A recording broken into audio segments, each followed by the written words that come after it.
I'm Rick Kaler. Thanks for joining me. A common pattern for couples who are trying to manage their spending goes like this.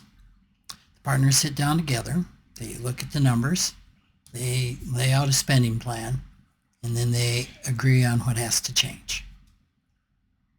So this will work for a few weeks, but typically either or both slip back into old behaviors, and then a fight ensues about money. A typical dynamic is that one partner spends more than the budget allows, while the other worries about credit card debt and saving for retirement. It's also common for the saver to keep track of the accounts and pay the bills, while the spender avoids the details and the day-to-day tasks around managing money. So in this pattern, who's at fault? Well, commonly the answer is the spender. The partners might even agree on this, with the spender saying some version of, "Yeah, I'm the problem."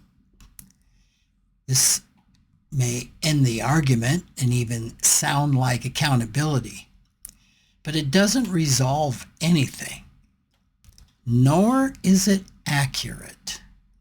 The saver and the spender built the pattern together, and it continues because each of them gets something out of it. That might sound confusing, but let's consider this. The saver's root emotion is likely to be fear of running out of money. Watching every dollar keeps that fear manageable.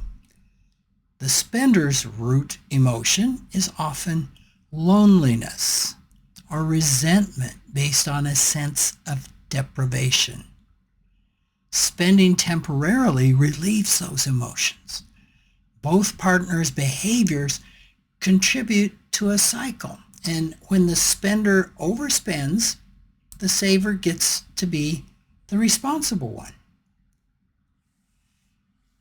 And that soothes their fear. When the saver tries to control the spending, the spender feels resentful, which leads to more spending. The pattern is really uncomfortable, but it is so familiar to each partner. And the brain treats familiar as safe. Let me say that again.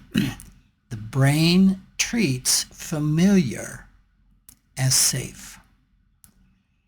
Now, this emotional cycle is one of the reasons that spending spreadsheets and planning sessions are often not enough to help couples change. For about one couple in five, the trouble really is information, more information. They don't know where the money's going. They see the reality of their spending. They adjust and the problem is solved. 1 out of 5. In most cases, though, focusing on the numbers is not the answer. And holding another budget meeting is a way of avoiding the harder emotional conversations and interior work. What actually moves people is rarely a better spreadsheet. One financial therapist watched two friends fight about their budget for months. One point of contention was the husband's complicated spreadsheet that the wife found difficult to understand. The therapist suggested that they try an app with clearer visuals. The wife had no interest. But 6 months later, the wife asked about downloading the app.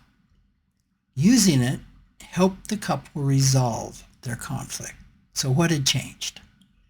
The wife's commitment to understanding their finances and doing something different.